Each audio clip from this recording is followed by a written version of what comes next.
What's going on, everybody? LK here, back at it again with another video, and today some Granblue fantasy versus for y'all. So one thing about this game that you will realize really quickly when you pick the game up is that the game is pretty slow, and there are people I know on this channel who basically are here for just Dragon Ball. And of course, you might have tried the game and you might have thought, what is fun about this game? Like, it's way slower than Dragon Ball. You don't have like air dashes and super jumps. The combos are a lot shorter and simpler. Like, okay, why do you keep saying you like this game so much? Like, what is fun about this game? So I'd figure I'd take a little time to take a little break from playing lobby matches on the channel and talk about the differences between slow and fast fighting games and why I enjoy this type of fighting game, as well as the traditional fast fighting games I tend to play, like Dragon Ball, like Guilty Gear, and all those other type of games. Now, if you like the content I'm putting out on this channel, consider liking this video or subscribing to the channel if you already have not, or even better, do both if you can. It does help the channel grow and I would really appreciate it. Thank you so much. Okay, so first, let's talk about the speed of the games in general. So a fast game is just that, right? So like we talked about Dragon Ball has jumps and double jumps and super jumps and air dashes and super dashes, teleports, lariats, like moves that travel across the screen really quickly. There's all sorts of ways that you can move around the screen, delay your movement, all types of stuff. On top of that too, you have like chains instead of links, and you know, the combos are generally longer than in this game, Granblue Fantasy Versus. So what do you try to do in a fast game then? A pretty nice macro, let's just step back and really see what's up, strategy is you just try to overwhelm your opponent, right? You move quickly, you make it hard to see what you're going to do with your movement, you get in, you do some type of unreactable mix-up to hit them, you hit them, and you repeat until you win. That's like basically step back, big picture Dragon Ball and you know, some other games along that lane, right? Now, in comparison to that, of course, when we dig down into Dragon Ball, there's so much to lab, right? Because there's all these assists, there's all these combos you can practice. How do I mix up? How do I use my character's tools combined with my assists? Because my character may not have all the tools, but this assist makes up for it. There's a lot of pieces to put the game together. When Dragon Ball came out, a lot of people accused that game of being too simple, but we all know that was not true. So in comparison to that, Granblue Versus probably seems almost too simple, right? There's no air dashes, there's no double jumps. There are ways to change your air momentum, but it's not that many. It's usually by character, and there's a couple little system tricks you can use, but there's nothing like super jump float or anything like that. The combos are shorter. Sometimes you don't even get combos off hits. So you might be like, what is there in this game? Like, it seems so bare bones. So first, let's talk about the speed of the game in general. So one thing in a slow game is that bad movement is way easier to punish than in a fast game in general. Of course, it depends on the game. So for example, in Guilty Gear, you will smoke bad movement, right? It's quite easy. But in Dragon Ball, it's actually pretty hard depending on what you're playing. And it's also the reason why a lot of people who play the game really hate stuff like GT Goku and stuff like that, because those characters punish the bad movement that the game kind of lets you get away with. But in this game, for example, you cannot do this. You cannot dash block. Your dash has recovery, so you are forced to walk. If someone's running at you, they basically, all they could do is jump, attack, or use one of the dodging mechanics. They can't block in time, so it's much easier to punish bad movement. On top of that too, anti-airs are much stronger in this game because jumps are punishable. You can just hit them with an anti-air. It's quite simple. Offhand, I would say like half the casts have moves that change their air momentum, and there's a couple tricks you could use, like super jumping, because this game does have that, or using dash neutral jumps to change your momentum a little bit. But there's nothing like using key blast to stall, or using lariats to go across instead of falling, or using super jump float. There's nothing like that in this game. So with it being so easy to technically see the movements, you have to actually be quite tricky to throw your opponent off so that they can't see what you're doing. They made it a little bit easier in this game in that a bunch of characters have at least a couple of moves like you can't see that travel far. So for example, like Catalina has the EX lunging stab, EX coup droit, which is really fast and travels far.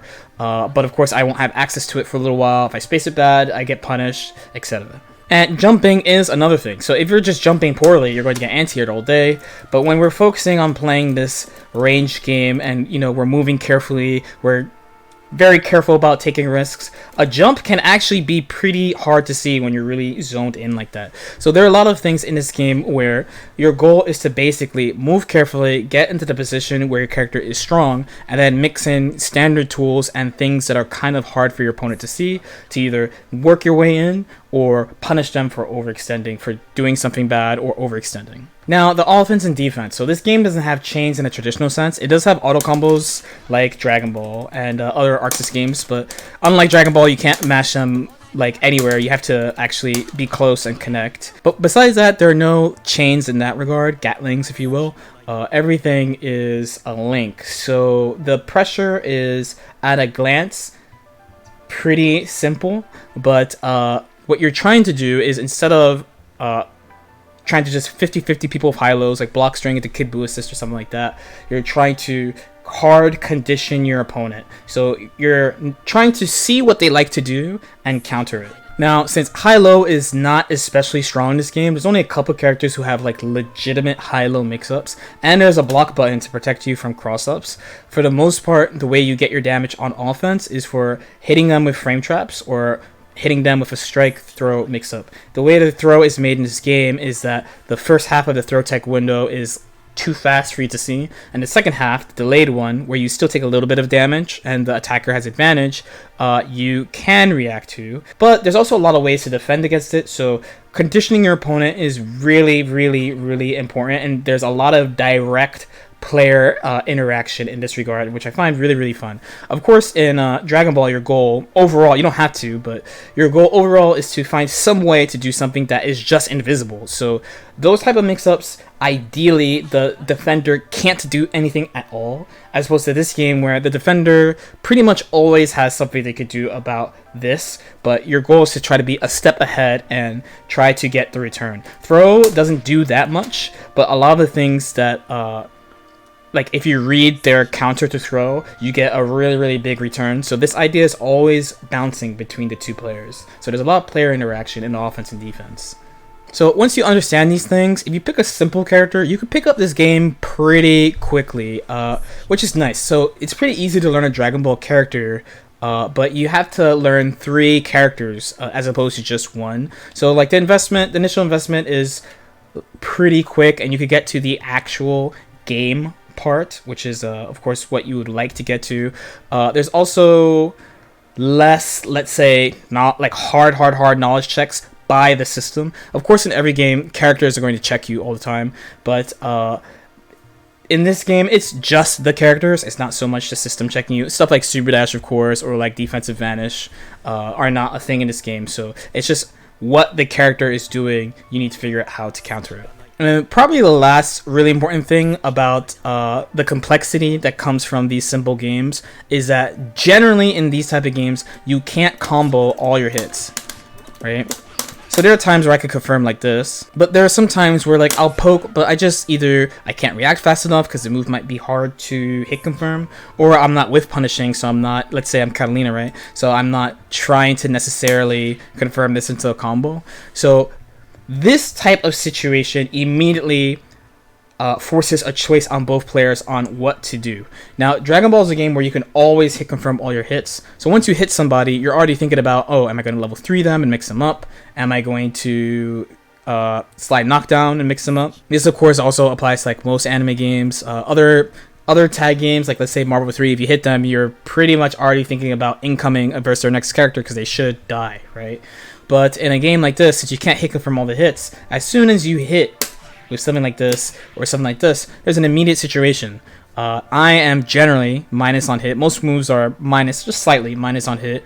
You got to think about the positioning. Can they swing? If they can swing, can I get out of the way and whip punish them? Do I think they're going to respect me so I can like dash up a little bit? Do I think they're really scared so I could dash up and throw? There's a immediate situation that happens right away when you get a hit that you can't combo off of. And it's unique to games that like this. It's pretty uncommon in anime games. Like Guilty Gear has this as well, but games like BlazBlue, like Persona, like the Marvel series, generally you can convert all your hits. Now, of course, if you're not interested in that like traditional ground game, just poke, throw, stuff like that, there are character options in this game and every game that's slower that, you know, either play faster or have like unique setups. Like Zoe here, she can summon a dragon that shoots beams and helps you if you're offense. Or Vasaraga, he can power up and have super armor, and he has like a walk that he can do where he walks at you, and he has various follow-ups. He has a command grab that does a lot of damage, etc. So even in these type of games, they always have characters that break the mold. So you could choose what you want to do. You can pick like the traditional style character with, you know, you play your standard ground game, you anti-air jump-ins, you win with poke throws, or you can pick characters with command grabs that have crazy super armor or teleports or stuff like that.